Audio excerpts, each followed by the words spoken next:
وإذ استسقى موسى لقومه فقلنا اضرب بعصاك الحجر فانفجرت منه 12 عينا قد علم كل أناس مشربهم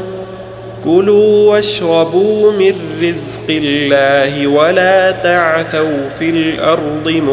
مفسدين وإذ قلتم يا موسى لن نصبر على طعام واحد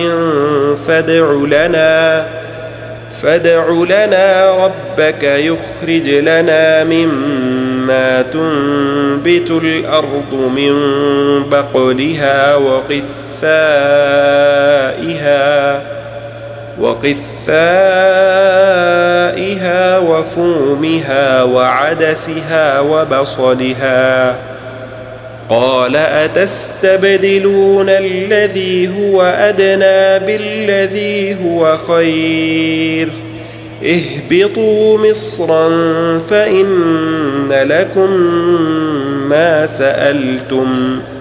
وضربت عليهم الذلة والمسكنة وباءوا بغضب من الله ذلك بأنهم كانوا يكفرون بآيات الله ويقتلون النبيين بغير الحق